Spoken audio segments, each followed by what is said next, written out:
ठंड का मौसम था, बाग हरियाली से दमक रहा था। तभी बादशाह अकबर ने सभापतियों को बाग में दरबार लगाने का हुक्म दिया।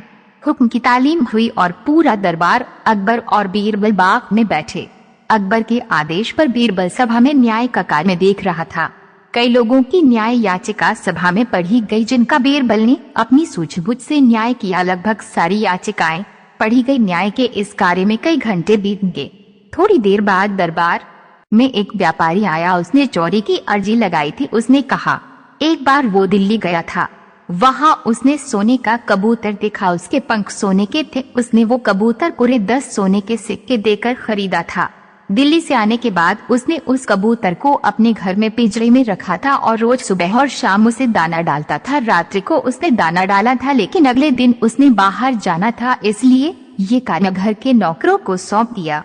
जब वह वापस आया तो कबूतर पिंजरे में नहीं था। अब उसे नौकरों पर शक है कि उन्होंने मेरे कबूतर को मार दिया, पर उसके पास कोई सबूत नहीं है। व्यापारी के शक के आधार पर घर के नौकरों को दरबार में लाया गया। उसने कई सवाल पूछे, पर किसी ने कोई उत्तर नहीं दिया।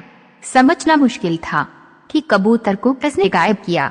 तभी बीरबल उठा और नौकरों के चारों तरफ चक्कर लगाते हुए उसने जोर जोर से हंसना शुरू कर दिया।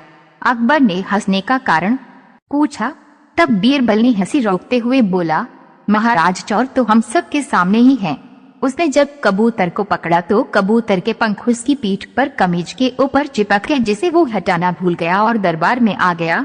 बीरबल की बात सुनकर एक नौकर घबराया और उसने अपने हाथों को अपनी पीठ पर फेर कर जानने का प्रयास किया है कि क्या उसकी कमीज पंख हैं। ऐसा करते उसे बीरबल ने देख लिया और झट से उसे आगे कर चोर के रूप में दरबार में पेश किया। सबने उसकी कमीज देखी जिस पर कोई पंख नहीं था। तब बीरबल ने कहा, उसने चोर को पकड़ने के लिए झूठ कहा था। उसे पता था जिसने चोरी की है वो जरूर अपनी पीठ की तरफ अपने हाथ बढ़ाएगा और अन्य नौकर सहजता से दरबार में खड़े रहेंगे। और वही हुआ। इस तरह बीरबल ने सोने के कबूतर की चोरी का न्याय किया, जिसे देखकर फिर से अकबर ने बीरबल की तारीफ की और सभी दरबारियों का चेहरा उतर गया। अकबर बीरबल कहानी बहुत ही रोचक होते हैं। आपको यह किस्सा कैसा लगा? कमेंट बॉक्स में